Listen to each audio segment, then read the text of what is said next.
Sir, ഇപ്പോൾ ഈ GCC രാജ്യങ്ങൾ മാത്രമല്ല, ഇസ്ലാമിക രാജ്യങ്ങളുടെ വലിയ കൂട്ടായ്മയാണ് ദോഹയിൽ നടന്നതെന്നാണ് കേട്ടത്. അപ്പോൾ ഇസ്രായേലിനെതിരെ പ്രമേയമൊക്കെ പാസ്സാക്കി, ഇസ്രായേലിൻ്റെ നടപടിയെ അപലപിച്ചു, അത് അന്താരാഷ്ട്ര നിയമങ്ങൾ ലംഘിച്ചു എന്നൊക്കെ പറയുന്നു. പക്ഷേ ഇറാനും ഇതിൽ പങ്കെടുത്തെങ്കിലും നിലപാട് അത്ര ശരിയായ രീതിയിലല്ല എന്ന് കേൾക്കുന്നു. ഇറാൻ അത് തള്ളി എന്ന് പറഞ്ഞാൽ ദോഹ ഉച്ചകോടിയിലെ പ്രമേയം ഉണ്ടല്ലോ, പ്രമേയത്തിന്റെ കാമ്പ് നമുക്ക് പറയാം, അതിന്റെ സത്ത, ആ സത്ത ഇറാൻ നിരാകരിച്ചു. എന്താന്ന് വെച്ച് കഴിഞ്ഞാൽ അതിൻ്റെ അകത്ത് ദ്വിരാഷ്ട്രം ആണല്ലോ അതിൽ പറയുന്നത്. ഇസ്രയേലും പലസ്തീനും ഒരേ മേഖലയിൽ നിലനിൽക്കുക എന്നുള്ളതാണല്ലോ ആവശ്യം. അറബ് രാജ്യങ്ങളുടെയൊക്കെ ആവശ്യം അതാണ്. ഈ ഉച്ചകോടിയുടെ പേര് അറബ് മുസ്ലിം ഉച്ചകോടി എന്നായിരുന്നു. അത് മുസ്ലിം ഉച്ചകോടി എന്ന് അതിൻ്റെ അകത്ത് പ്രത്യേകം പറയാൻ കാരണം ഇറാനും കൂടി ഉച്ചകോടിക്ക് വരുന്നതുകൊണ്ടാണ്. അതൊരു ഷിയ രാജ്യമാണല്ലോ, അതുകൊണ്ടാണ് അത് അറബ് രാജ്യം എന്ന് പറയാൻ ആഗ്രഹിക്കുന്നില്ലാത്തത് കൊണ്ടാണ്. പിന്നെ തുർക്കിയും ഒക്കെ ഉണ്ടായിരുന്നു. അപ്പോൾ അതിൻ്റെ അകത്ത്, ആ പ്രമേയത്തിൻ്റെ അകത്ത് കിഴക്കൻ ജെറുസലേം എന്ന് പറയുന്നുണ്ട്. അതുപോലെ 1967 അതിർത്തി എന്നൊക്കെ പറയുന്നുണ്ട്. 1967 യുദ്ധം നടന്നല്ലോ, അറബ് രാജ്യങ്ങളുമായിട്ടുള്ള യുദ്ധമാണ് ഇസ്രയേൽ നടത്തിയത്, പ്രത്യേകിച്ച് ഈജിപ്തുമൊക്കെ ആയിട്ട്. അപ്പൊ അന്നത്തെ അതിർത്തി, അതുപോലെ കിഴക്കൻ ജെറുസലേം, അതുമൊക്കെ ഡിസ്പ്യൂട്ടഡ് സ്ഥലങ്ങളല്ലേ. അത്തരം പ്രയോഗങ്ങളൊന്നും ഈ പ്രമേയത്തിൽ വന്നത് ശരിയായില്ല എന്ന് ഇറാൻ പറഞ്ഞു. ഇറാൻ പ്രഖ്യാപിച്ചു എന്ന് പറഞ്ഞാൽ ആ പ്രമേയത്തിന്റെ സത്ത ആ പ്രമേയത്തിനെ തന്നെ തള്ളുന്നു എന്നാണല്ലോ. മാത്രമല്ല, ഇറാൻ പറയുന്നത് ദ്വിരാഷ്ട്രവാദം ശരിയല്ല, പലസ്തീനെ മാത്രമേ ഇറാൻ അംഗീകരിക്കുന്നുള്ളൂ, ഇസ്രയേൽ എന്ന് പറയുന്നൊരു രാജ്യം ആ മേഖലയിൽ പാടില്ല. അതാണ് ഇറാന്റെ വാദം. ഇസ്രയേലും നിലനിന്നോട്ടെ എന്നാണല്ലോ ദോഹ ഉച്ചകോടിയിൽ പറഞ്ഞിരിക്കുന്നത്. ഇസ്രയേൽ വേണ്ട, ഇസ്രയേലിനെ എതിർത്തുകൊണ്ടിരിക്കുന്ന രാജ്യമല്ലേ ഇറാൻ, മിസൈൽ അയച്ചുകൊണ്ടിരിക്കുന്നത്. ഇറാനും ഇസ്രയേലും തമ്മിൽ വലിയ യുദ്ധം നടക്കുകയാണ്. അപ്പോൾ ഇറാൻ എപ്പോഴും ഇസ്രയേൽ ഉണ്ടാകുന്നിടത്തോളം ശല്യം ഉണ്ടാവും. അപ്പോൾ അതിനെന്താ കാരണം എന്ന് വെച്ച് കഴിഞ്ഞാൽ ഹൂത്തികളെ ഹമാസിനെയൊക്കെ സഹായിക്കുന്നത് ഇറാനാണ്. ഇറാനെ വെച്ചുകൊണ്ടിരിക്കാനായിട്ട് ഇസ്രയേൽ തയ്യാറല്ല. അപ്പോൾ ഇസ്രയേൽ പറ്റില്ല എന്നുള്ളതാണ് ഇറാന്റെ വാദം. അതുകൊണ്ട് ഇത് തള്ളിയിരിക്കുന്നു. ഈ ഉച്ചകോടിയുടെ പ്രമേയത്തിനെ ഇറാൻ തള്ളി. ഒറ്റ ജനാധിപത്യ രാഷ്ട്രമേ അവിടെ വേണ്ടതുള്ളൂ എന്ന് ഇറാൻ പ്രഖ്യാപിച്ചു. പലസ്തീന് സ്വയം സ്വാതന്ത്ര്യം, സ്വയം നിർണയാവകാശം പലസ്തീനുണ്ട് എന്നും ഇറാൻ പറഞ്ഞു. അധിനിവേശത്തിൽ നിന്ന് ഉള്ള സ്വാതന്ത്ര്യമാണ് പലസ്തീന് വേണ്ടത്. പലസ്തീൻ മാത്രമേ അവിടെ ആവശ്യമുള്ളൂ. ഹൂത്തികളും ഈ നിലപാടിലാണ്. അതങ്ങനെ ആയിരിക്കുമല്ലോ, ഇറാനല്ലേ അവരുടെ മുതലാളി. അപ്പോൾ അവരും ഈ കമ്മ്യൂണിക്കെ, അതായത് ദോഹ ഉച്ചകോടിയുടെ കമ്മ്യൂണിക്കെ ഇറാൻ തള്ളിയതുപോലെ തന്നെ ഹൂത്തികളും തള്ളി. പൊള്ളയാണ് ഈ വിജ്ഞാപനം, ഉച്ചകോടിയുടെ വിജ്ഞാപനം എന്ന് ഹൂത്തികളും പറഞ്ഞു. ഖത്തർ, ഈജിപ്ത് തുടങ്ങിയ രാജ്യങ്ങളിൽ മധ്യസ്ഥത നടത്തുന്നതൊക്കെ കൊള്ളാം. പക്ഷേ ഇവരുടെയൊക്കെ കൂടെ നടക്കുന്ന അമേരിക്ക നിഷ്പക്ഷ രാജ്യമല്ല. അമേരിക്ക ഇതിലൊക്കെ ഇടപെടുന്നിടത്തോളം ഇതൊന്നും ഈ അറബ് മുസ്ലിം രാജ്യങ്ങൾക്ക് ഗുണം ചെയ്യില്ല. ഇതാണ് ഇറാൻ പറഞ്ഞിരിക്കുന്നത്. എന്നിട്ട് ഇനിയിപ്പോൾ അവസാന റിപ്പോർട്ടിൽ ഇറാൻ്റെ കൂടി ഈ ഭിന്നാഭിപ്രായം അതുകൂടി നിങ്ങൾ രേഖപ്പെടുത്തണം എന്നും ഇറാൻ ആവശ്യപ്പെട്ടിട്ടുണ്ട്.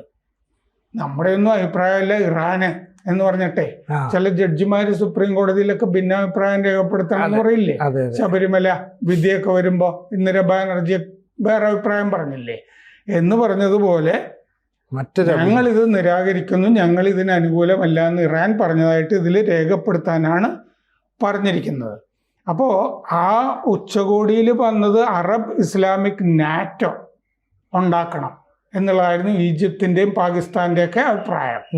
Arab Islamic NATO. അപ്പം ഇങ്ങനെയൊന്നും ഉണ്ടാകാനായിട്ടൊരു സാധ്യതയില്ല എന്നുള്ളത് ഇപ്പോൾ വളരെ വ്യക്തമാണ്.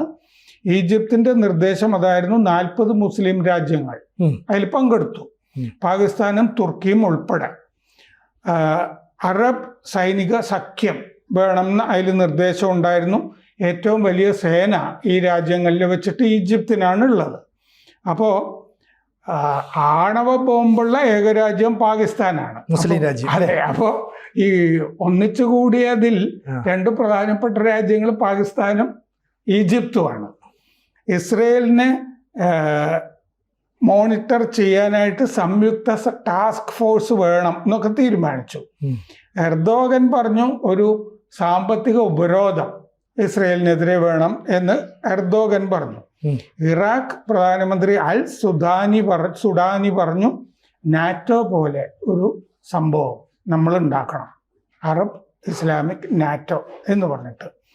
സൗദി അറബ് വസന്തകാലത്ത് ഈ 34 രാജ്യസഖ്യം പറഞ്ഞിരുന്നു ഭീകരതയ്ക്കെതിരെ. അത് വേഗത്തിൽ നമ്മൾ നടപ്പാക്കണം. അത് അന്ന് പറഞ്ഞെങ്കിലും നടപ്പായില്ല. അതിന് വേഗത്തിൽ നടപ്പാക്കണം എന്ന് സൗദിയുടെ നിലപാട്. 2015 ഈജിപ്ത് അറബ് ലീഗ് ഉച്ചകോടിയിൽ ഈ നിലപാട് എടുത്തിരുന്നു. അറബ് ലീഗ് ഉച്ചകോടിയിൽ എടുത്തിരുന്നു. ഷാം എൽ ഷെയ്ഖിലാണ് അന്ന് ഉച്ചകോടി നടന്നത്. അത് യമൻ സംഘർഷകാലം, IS-ന്റെ ഉയർച്ച, ഇതൊക്കെ ചർച്ച ചെയ്യാനായിരുന്നു അന്നത്തെ ഉച്ചകോടി. അപ്പോൾ ഈജിപ്ത് സേനയിൽ 4.5 ലക്ഷം ഭടന്മാരുണ്ട്. സംയുക്ത സേനയ്ക്ക് 20,000 പേരെ നൽകാം. അതായത് ഒരു നാറ്റോ സേന ഉണ്ടാക്കുകയാണെങ്കിൽ 20,000 പേരെ കൊടുക്കാമെന്ന് ഈജിപ്തിൻ്റെ പ്രസിഡന്റ് അബ്ദൽ സിസി ഈ ഉച്ചകോടിയിൽ പറഞ്ഞു. അത്രയും ഭടന്മാരെ കൊടുക്കാം, ഞങ്ങൾ 20,000 പേരെ തരാം, നമ്മൾ ഉടനെ ഇസ്രയേലിനെതിരെ ഒരു സംയുക്ത അറബ് മുസ്ലിം സേന ഉണ്ടാക്കണം എന്ന്. ഇതിന്റെ ആസ്ഥാനം കെയ്റോ ആയിരിക്കണം, ഈജിപ്ത് ആയിരിക്കണം എന്ന് ആവശ്യപ്പെട്ടു. ഈജിപ്തിന്റെ ഒരു 4-സ്റ്റാർ ജനറൽ ആയിരിക്കണം ഇതിന്റെ കമാൻഡർ എന്ന് ഈജിപ്ത് പറഞ്ഞു.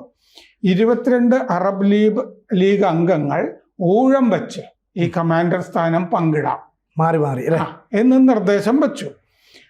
കര, വ്യോമ, നാവിക കമാൻഡോകൾ ഒക്കെ ഈ സേനയുടെ ഭാഗമാകണം എന്നും പറഞ്ഞു. സൗദി അറേബ്യ ആയിരിക്കണം ഡെപ്യൂട്ടി കമാൻഡർ എന്നും ഈജിപ്തിൻ്റെ നിർദ്ദേശത്തിലുണ്ട്. അപ്പോൾ UAE, മറ്റേ ബഹ്റൈൻ, ഇവരൊക്കെ പണം കൊടുക്കാം, ഫണ്ട് കൊടുക്കാം, മറ്റേ സമ്പന്ന രാഷ്ട്രങ്ങളാണല്ലോ, കൊടുക്കാം എന്നും പറഞ്ഞിട്ടുണ്ട്. ഇതൊരു ആക്രമണ സേനയായിട്ടല്ല, പ്രതിരോധ സേനയായിരിക്കും എന്ന് അവർ പറഞ്ഞിട്ടുണ്ട്. ഖത്തർ അമീർ അൽ താനി പറഞ്ഞു, ഇപ്പോൾ അമേരിക്കയുടെ ഭാഗത്ത് നിന്നൊക്കെ ഒരു ഒറ്റലുണ്ടായിട്ടുണ്ട്, ഇസ്രയേലും നമ്മളെ ഒറ്റയിരിക്കുകയാണ്, വെടിനിർത്തൽ ലംഘിക്കുകയാണ് ചെയ്തിരിക്കുന്നത്, അവർക്ക് സമാധാനത്തിൽ താല്പര്യമില്ല. അപ്പോൾ വിശ്വസിക്കരുത്, US കൂടെ പറഞ്ഞു വെക്കുകയാണ്. അതെ, അതാണ് പറഞ്ഞിരിക്കുന്നത്. അപ്പോൾ ഇറാൻ ഒരു വിശാല ഇസ്ലാമിക സഖ്യം വേണമെന്നുള്ള അഭിപ്രായമാണ്. അപ്പോൾ ഉച്ചകോടി പൊതുവെ വലിയ ഗുണം ചെയ്തിട്ടില്ല എന്നാണ് വിദഗ്ധർ പറയുന്നത്. ഈജിപ്ഷ്യനായ, അതായത് അമേരിക്കയിലുള്ള എഴുത്തുകാരൻ ഹുസൈൻ അബൂബക്കർ മൻസൂർ പറയുന്നത് ഇത് വെറുതെ ഒരു പുറംപൂച്ച്, പ്രതീകാത്മകം മാത്രമായിരുന്നു. ഈ ഉച്ചകോടി ഇതുകൊണ്ട് പ്രയോജനം ഉണ്ടാവില്ല. അപ്പോൾ അറബ് നാറ്റോ എന്നാണ് ഈജിപ്ത് പറഞ്ഞിരിക്കുന്നത്. ഇതൊന്നും നടക്കുന്ന കാര്യമല്ല. മുസ്ലിം നാറ്റോ എന്നാണ് ഇറാൻ പറയുന്നത്. അപ്പോൾ തന്നെ വിഭജനം വന്നു. സൗദി അറേബ്യക്കാണെങ്കിൽ ഇതിൽ താല്പര്യമില്ല, അവർക്ക് അയൺ ഡോം കിട്ടിയാൽ മതി, അവരുടെ ഇസ്രായേലിന് കിട്ടണം അല്ലേ, അവരുടെ സംരക്ഷണ കവചം ആയല്ലോ. ഈജിപ്തിനോ ഇറാനോ സൗദി അറേബ്യ പൈസ കൊടുക്കാൻ തയ്യാറുമല്ല. എന്ന് പറഞ്ഞാൽ ഒരു നാറ്റോ എന്ന് പറയുന്ന സംയുക്ത സേന ഉണ്ടാവില്ല എന്നാണ് അർത്ഥം. സൗദി സഹായിക്കില്ലോ, പൈസ കൊടുക്കില്ല.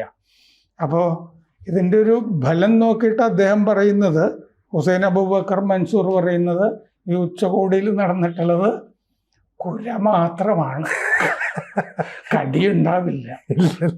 കൂടുതൽ വാർത്തകളും വിശേഷങ്ങളും നിങ്ങളിലേക്ക് എത്താൻ ABC മലയാളം സബ്സ്ക്രൈബ് ചെയ്യുക, ബെൽ ബട്ടണും അമർത്തുക.